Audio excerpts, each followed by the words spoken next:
The transport ship's hull groaned under the stress of atmospheric entry as Captain Elena Vasquez pressed her face against the reinforced viewport. Below her stretched the nightmare landscape of Kepler 442c, a world the Galactic Council had designated as humanity's new prison. The crimson sky churned with perpetual storms, while jagged mountain ranges pierced through toxic cloud cover like broken bones. This was where they were sending her species to die. "Beautiful view, isn't it?" The voice belonged to Zeftar, the Altarian overseer assigned to ensure humanity's smooth transition to their new home. His scaled features twisted into what Elena had learned to recognize as condescending amusement. "Your people should feel honored. Not every species gets such an exotic relocation opportunity." Elena kept her expression neutral, though her hands clenched into fists behind her back. 3 months ago, humanity had been a thriving spacefaring civilization with colonies spanning 12 systems. Then came the accusations of aggressive expansion and resource monopolization from the Galactic Council. The trial had been a farce, the verdict predetermined. Humanity was declared a Category 5 hazard to galactic stability and sentenced to exile on this hell world. The transport shuddered as landing thrusters fired, settling onto a barren plateau scarred by recent construction. Through the dust clouds, Elena could see the skeletal framework of what would become humanity's first settlement on Kepler 442c. Prefabricated shelters dotted the landscape like metallic tumors, while automated construction drones worked tirelessly to expand the perimeter. 1 million humans in the first wave, Zeftar continued, consulting his datapad with theatrical precision. Basic shelter, minimal supplies, and enough equipment to give you a fighting chance. The Council isn't completely heartless after all. Elena finally turned to face him, her dark eyes reflecting the alien starlight streaming through the viewport. How generous of them. Indeed, though I must admit, the environmental readings are rather concerning. Surface temperature fluctuates between -40 and +70 degrees Celsius. The atmosphere is 60% nitrogen, 35% carbon dioxide, with trace amounts of sulfur compounds. The radiation levels would be lethal to most species within weeks. He paused, studying Elena's reaction. But humans have always been remarkably adaptable. The word hung in the air like an accusation. Adaptable. It was the same word the prosecution had used during the trial, painting humanity's ability to survive and thrive in harsh environments as evidence of their dangerous nature. Too aggressive, too persistent, too willing to fight for what they needed to survive. As the transport's cargo bay opened with a pneumatic hiss, Elena caught her first breath of Kepler 442c's atmosphere through the filtered air systems. It burned her lungs and tasted of metal and death. Perfect. She shouldered her single allotted pack and joined the stream of humans filing toward the exit ramp. "Captain Vasquez," Zeftar called after her. "A word of advice from someone who's overseen the relocation of 14 different species. The ones who fight the inevitable suffer the most. Acceptance brings peace." Elena paused at the threshold between the transport's artificial environment and the hostile world beyond. Around her, she could see the faces of her fellow exiles, scientists, engineers, farmers, teachers, children, all condemned for the crime of being human. Some wept openly, others stared at the landscape with hollow eyes, but many more wore expressions she recognized from humanity's bloodiest conflicts and greatest triumphs. Dr. Sarah Chen, the geneticist who had revolutionized terraforming techniques, stood near the ramp testing her portable lab equipment with steady hands. Marcus Webb, the former colonial marine whose tactical genius had turned the tide in the Proxima Wars, was already surveying the terrain with a soldier's eye for defensive positions.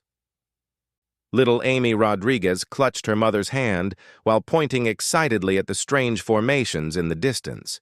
her 8-year-old mind already adapting to this new normal. "Overseer Zeftar," Elena said without turning around, "I appreciate the advice, but you've made one fundamental error in your assessment." "And what's that, Captain?" Elena stepped onto the ramp, feeling the planet's alien gravity pull at her bones. The wind whipped her hair around her face, carrying the scent of ozone and possibility. When she spoke, her voice carried across the loading bay, reaching the ears of every human within earshot. "You think this is our ending? You think you've sentenced us to slow extinction on a world too harsh for civilized life?"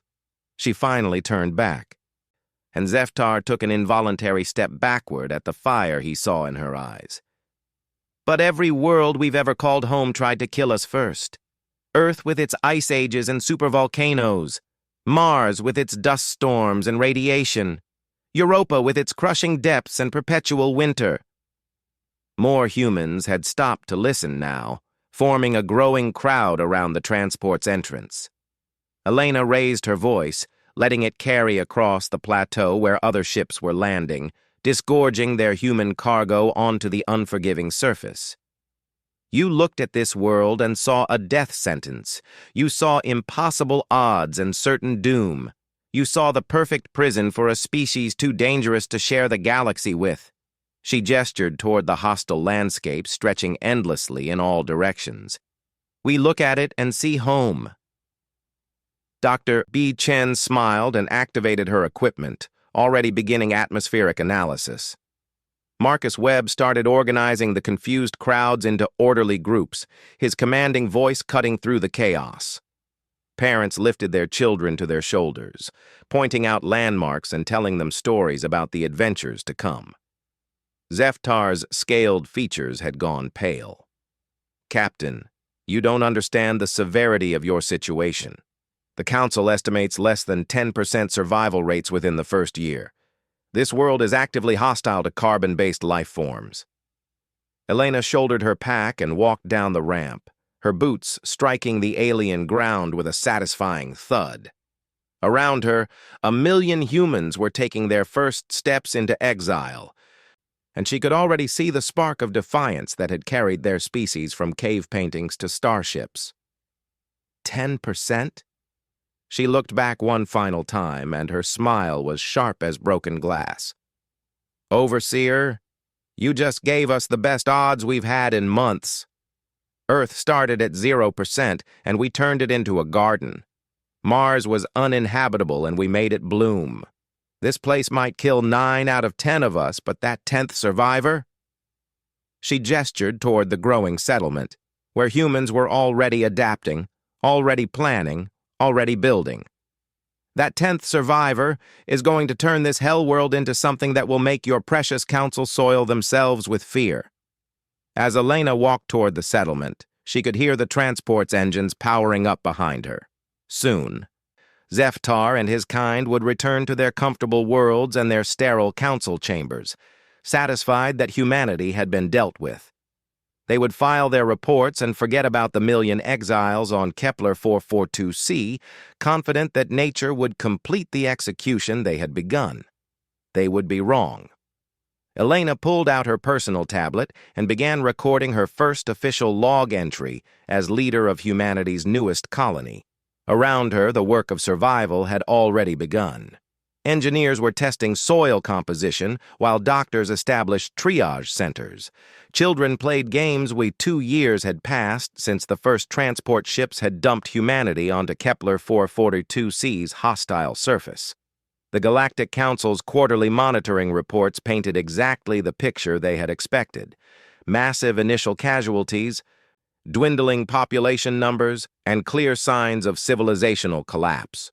What the reports didn't capture was the sound of laughter echoing through the underground tunnels of New Geneva, or the sight of children playing soccer in pressurized domes while toxic storms raged overhead.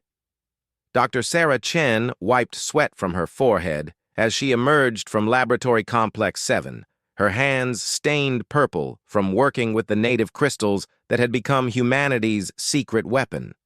The formations the Council had dismissed as geological curiosities had turned out to be naturally occurring superconductors that could be harvested and modified to power entire city blocks. "Elena, you need to see this," Sarah called across the main hub, where Captain Vasquez was reviewing construction reports with Marcus Webb. The central cavern had grown into a bustling nerve center, its walls lined with screens showing atmospheric readings, crop yields, and population statistics that would have terrified the Council if they had access to accurate data. Elena looked up from the holographic display showing their latest expansion plans. Good news or great news? Remember the atmospheric processors we've been working on? The ones that convert the sulfur compounds into breathable oxygen? Sarah's eyes were bright with excitement. We just achieved 97% efficiency. At this rate, we'll have a breathable surface atmosphere in selected zones within 6 months. Marcus whistled low. The Council thinks we're dying of atmospheric poisoning. Let them think it, Elena replied, but her attention was drawn to movement on one of the external monitors. 3 sleek ships were descending through the storm layer, their hulls bearing the distinctive markings of a Galactic Council inspection team. Looks like we're about to have visitors. How long until they reach the surface settlements? Sarah checked her chronometer. 15 minutes, maybe 20 with the storm interference. Elena activated the colony-wide communication system, her voice reaching every tunnel, dome, and underground facility across the continent. All stations, this is Central Command. We have Council inspection vessels inbound. Implement Protocol 7 immediately. This is not a drill. Across New Geneva and its satellite settlements, humans moved with practiced efficiency. Advanced equipment disappeared into hidden compartments. Atmospheric processors were disguised as emergency generators. Children were coached to look appropriately malnourished while still being perfectly healthy. The thriving underground cities became convincing wastelands in a matter of minutes. Elena made her way to the surface, emerging through a camouflaged airlock into the harsh wind of Kepler 442c's perpetual storm season. Above her, the inspection ships were settling onto the designated landing pad, which had been carefully constructed to look hastily built and barely functional. The lead ship's ramp lowered with a hydraulic hiss, and Elena suppressed a smile as she recognized the familiar form of Overseer Zeftar stepping into the toxic atmosphere. He wore a full environmental suit, of course, while Elena stood in the open air with nothing but a basic breathing mask that she didn't really need anymore. The genetic modifications Dr. Chen had developed were working perfectly. "Captain Vasquez," Zeftar's voice came through his suit's speaker system, distorted but still carrying that same condescending tone. "I must admit surprise at finding you still alive. Our preliminary scans suggested a population of approximately 50,000 remaining from the original million." "We've lost many good people," Elena replied, letting just the right amount of weariness creep into her voice. "But humans are stubborn. We don't die easily." Zeftar gestured to his inspection team, a mix of species Elena didn't recognize. "The Council requires a full assessment of your progress. Standard procedure for penal colonies in their 3rd year." As they walked toward the surface settlement, Elena guided them along a carefully planned route. They passed by struggling crops in contaminated soil, noting the jury-rigged environmental systems and makeshift shelters. What they didn't see were the vast hydroponic farms thriving beneath their feet, or the fusion reactors powering a civilization that was already larger than most Council member worlds. "These structures appear remarkably sturdy given the environmental conditions," one of the inspectors observed, running his scanner across a building that was designed to look ramshackle while actually being capable of withstanding seismic events. "We've learned to work with the local materials," Marcus Webb replied, emerging from what appeared to be a repair shop but was actually the entrance to Manufacturing Complex 3. "The native stone has interesting properties once you figure out how to shape it properly." Elena watched Zeftar's team taking readings, making notes, recording everything they saw. They were thorough, she had to give them credit. But they were also looking for exactly what they expected to see: a dying human colony clinging to survival on an impossible world. "Your population figures seem inconsistent with our orbital observations," another inspector mentioned, consulting his data pad. "We're detecting significant thermal signatures suggesting a larger population than reported." Elena's heart skipped, but her expression remained neutral. "Geothermal vents. The planet's crust is more active than your initial surveys indicated. We've learned to harness some of that energy for heating and basic power generation." It wasn't entirely a lie. They were using geothermal energy along with fusion power, solar collectors disguised as communication arrays, and those remarkable native crystals that had revolutionized their entire energy infrastructure. As the inspection continued, Elena found herself thinking about the real numbers. Not 50,000 survivors, but 1.3 million humans now living on Kepler 442c. Not struggling to eke out a basic existence, but building the foundations of a society that was already developing technologies the Council had never seen. Not dying slowly in exile, but preparing for something the galaxy wasn't ready for. "Captain," Zeftar paused beside what appeared to be a cemetery filled with simple stone markers. "These graves suggest significant losses in your second winter. My condolences." Elena bowed her head respectfully. The markers were real, but they didn't represent human dead. Each stone commemorated another breakthrough, another impossible challenge overcome. The grave labeled J. Patterson actually marked the day they had achieved sustainable population growth through Dr. Chen's genetic adaptations. Monsieur Rodriguez represented the completion of their first major manufacturing facility. The humans had a sense of humor about their supposed demise. "We remember them all," she said quietly. "Every loss has taught us something about surviving on this world." As the inspection team prepared to leave, Zeftar turned to Elena one final time. "Captain, I want you to know that the Council recognizes your efforts here. Against all odds, you've managed to maintain a viable population. It's impressive. Thank you, Overseer."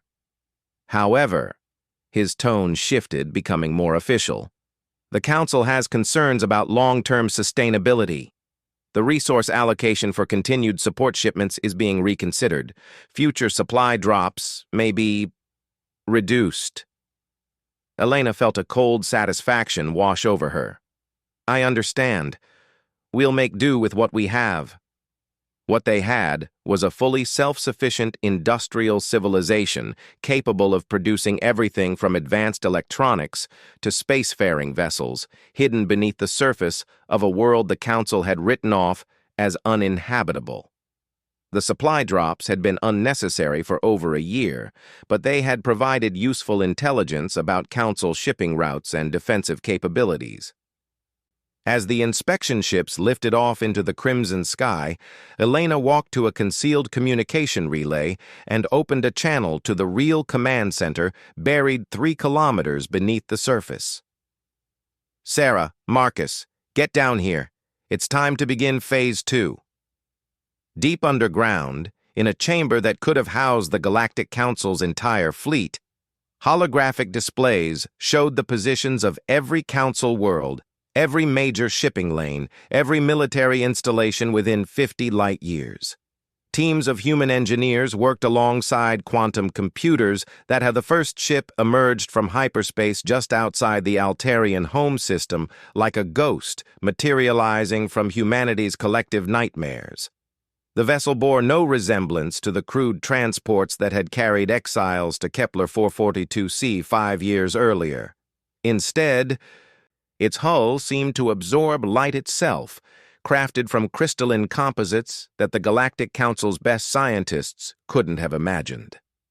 Admiral Elena Vasquez stood on the bridge of the UES Prometheus, watching the tactical display update as her fleet dropped out of hyperspace in perfect formation. 27 ships, each one a masterpiece of human engineering born from the toxic storms and impossible pressures of their prison world. Around her, the bridge crew worked with quiet efficiency, their enhanced physiology adapted to high-stress environments that would kill most species within minutes. "Long-range sensors are picking up the Council Defense Fleet," reported Commander Chen, Sarah's younger sister, who had grown up in the underground cities of New Geneva. 43 vessels in standard defensive positions around Altair Prime. Elena nodded, studying the formation with eyes that had learned to see opportunities where others saw only obstacles. "Open a channel to the lead council vessel. It's time for a conversation." The main screen flickered to life, revealing the bridge of a massive council dreadnought. The captain was a Xantharian, his crystalline features reflecting the emergency lighting that had begun flashing across his command center. Elena could see the moment recognition dawned in his multifaceted eyes. "This is Fleet Admiral Krextal of the Galactic Council Defense Force. Identify yourselves immediately and explain your presence in restricted space." "Admiral Krextal," Elena replied, her voice carrying the same calm authority that had guided humanity through its darkest years. "I'm Admiral Elena Vasquez, representing the Human Colonial Authority. I think you know exactly who we are." Behind Krextal, she could see his crew frantically working at their stations, no doubt trying to understand how a dead species had not only survived, but built a fleet that was casually violating the most heavily defended system in Council space. "This is impossible." Krextal's voice carried a tremor that 5 years of absolute power had not prepared him for. "The human population was confirmed extinct last year. Kepler 442c is uninhabitable." Elena smiled, and the expression sent visible shivers through the alien bridge crew. "Funny thing about humans, Admiral. We have this tendency to make the impossible look routine. But I'm not here to discuss our survival.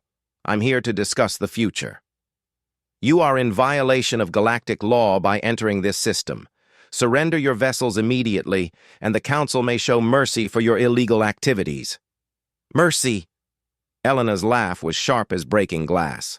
"Like the mercy you showed when you exiled children to die on a toxic world?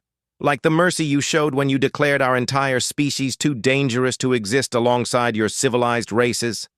She gestured, and her tactical officer activated a new display. Suddenly, the Council fleet found themselves surrounded not by 27 ships, but by over 300 human vessels that had been cloaked using technology derived from Kepler 4422c's unique crystalline formations. "Here's what's going to happen. Admiral," Elena continued, as she watched the panic spreading across the Council bridge. "You're going to contact Overseer Zeftar, the same charming individual who supervised our exile. You're going to arrange a meeting with the full Galactic Council, and you're going to do it within the next 6 hours, or we start demonstrating just how much we learned during our vacation on your death world." The transmission ended, leaving Elena alone with her thoughts and the weight of 5 years of planning. Around her, the bridge crew maintained their positions with the casual competence of humans who had been forged in the fires of an impossible world. 6 hours later, the council chambers on Altair Prime had been hastily converted into a war room. The great circular amphitheater, designed to showcase the majesty of galactic governance, now felt like a trap, closing around the very beings who had built it. Representatives from 37 species sat in stunned silence as holographic displays showed the reality of humanity's return. Elena entered the chamber through the main doors, flanked by Dr. Sarah Chen and General Marcus Webb. They wore simple uniforms bearing the insignia of the Human Colonial Authority, but every step they took radiated the confidence of a species that had been tested beyond all reasonable limits and emerged stronger for the experience. "Honored representatives," Elena began, her voice carrying easily through the vast space. 5 years ago, you declared humanity extinct. Your report spoke of massive casualties, civilizational collapse, and the inevitable end of our species on a world too hostile for intelligent life. She gestured, and the central holographic display activated, showing orbital images of Kepler 442c. But instead of the barren wasteland the Council expected, the display revealed sprawling cities, vast agricultural complexes, and industrial facilities that stretched across entire continents. Population, 4.7 million and growing. Industrial output, exceeding pre-exile levels by 300%. Technological advancement, well, you'll see. The display shifted to show the human fleet, not just the ships visible in orbit, but construction yards hidden in asteroid belts, research stations studying exotic matter, and prototype vessels that incorporated principles the Council had never encountered. Overseer Zeftar rose slowly from his seat, his scales having gone pale with shock. This is impossible. Our monitoring stations confirmed massive population decline. The environmental conditions alone should have prevented any significant development. Elena turned to face him directly, and her smile carried the weight of every human who had died learning to survive in those early months, every child who had grown up breathing poison until their bodies adapted, every engineer who had turned crystalline death into technological miracles. Overseer, you made the same mistake that every species makes when they first encounter humans. You assumed we would respond to adversity the way you would respond. You assumed that impossible odds meant inevitable defeat. She paused, letting the silence stretch until it became uncomfortable. But humans don't just survive impossible situations. We use them as starting points. Dr. Chen stepped forward, her tablet displaying atmospheric readings from their homeworld. Kepler 442c taught us things about materials science, atmospheric engineering, and biological adaptation that we never would have discovered under normal circumstances. The crystals you dismissed as geological curiosities turned out to be the foundation for quantum computing systems that make your best technology look primitive. General Webb's turn. The radiation you thought would kill us slowly became the power source for our cities. The toxic storms we couldn't escape taught us to work together in ways that made us stronger than we ever were as separate colonies. The isolation you imposed forced us to become completely self-sufficient. Elena walked to the center of the chamber, addressing the assembled representatives who had condemned her species to death and instead given them the greatest gift possible, the crucible that had forged them into something unstoppable. So here's what's going to happen, she said, her voice carrying the authority of someone who had led a species through hell and brought them out stronger. The exile is over. Humanity is reclaiming our place among the stars with or without your permission. Your choice is whether that process happens through negotiation or through demonstration. The thoraxy representative, his insectoid features clicking with nervous energy, finally found his voice. You cannot simply ignore galactic law. The Council's authority was forfeited the moment you attempted genocide against my species, Elena interrupted. But I'm not here for revenge. I'm here to offer you something better than the corrupt system you've built. The central display changed again, showing star charts with proposed shipping routes, defensive arrangements, and colonial territories that could benefit every species in the galaxy. But now, instead of the rigid hierarchical structure the Council had maintained for centuries, the plans showed a true confederation where advancement came through contribution rather than political manipulation. Humanity learned something on Kepler 442c that you never understood, Elena continued. Real strength doesn't come from keeping others down. It comes from lifting everyone up and seeing who can reach the highest. We're offering you partnership as equals, the chance to benefit from technologies that emerged from the hell you sent us to. She gestured again. And the display showed medical advances that could extend lifespans across species, environmental restoration techniques that could revive dead worlds, and defensive technologies that could protect against threats the galaxy hadn't even imagined yet. Or, Her voice dropped to a whisper that somehow carried to every corner of the chamber. "You can try to maintain your old system. You can attempt to force us back into exile, or try to destroy us, or pretend this conversation never happened." Her smile returned, sharp and predatory. "I promise you, that choice will end with the complete restructuring of galactic civilization anyway.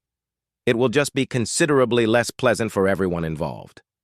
The silence stretched for long minutes as the implications sank in.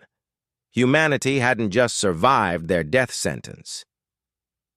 They had used it to evolve beyond anything the galaxy had seen before. The choice was cooperation or conquest, and either way, the age of human expansion had begun again. Overseer Zeftar was the first to speak, his voice barely above a whisper. "What do you want from us?"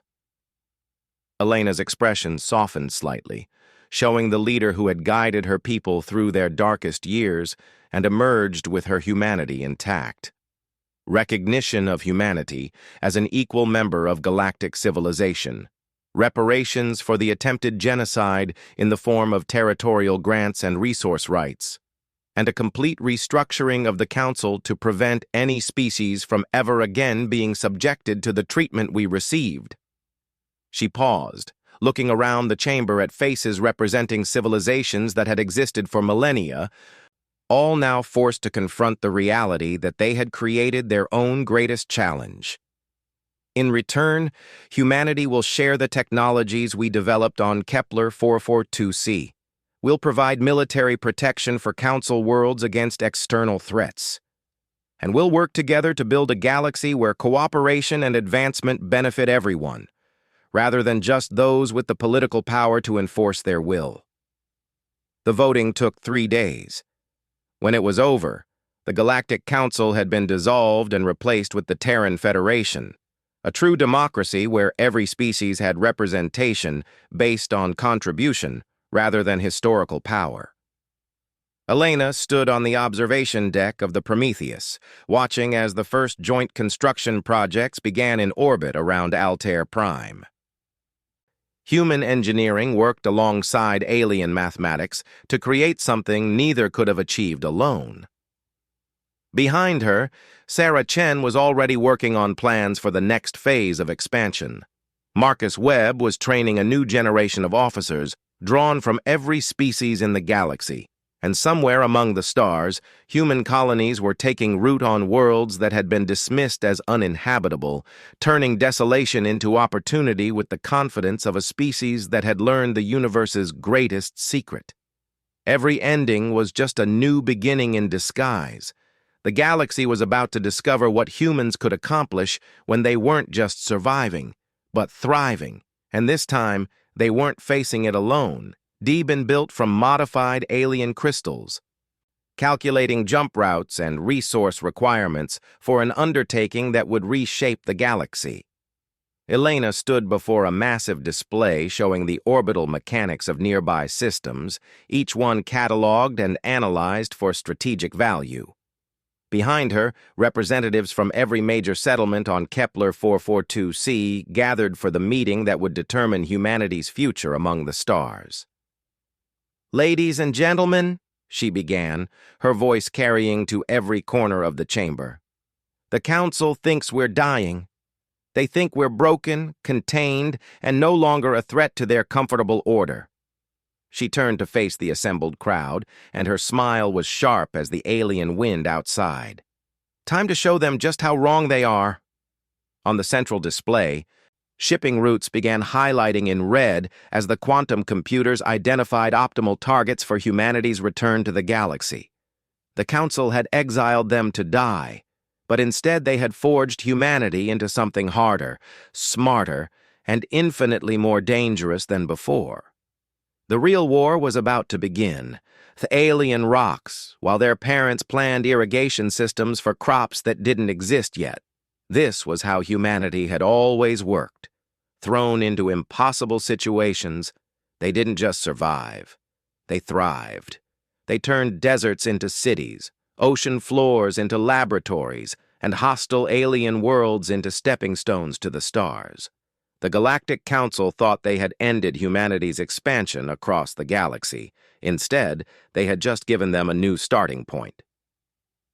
Elena looked up at the alien constellations beginning to emerge in the darkening sky and smiled.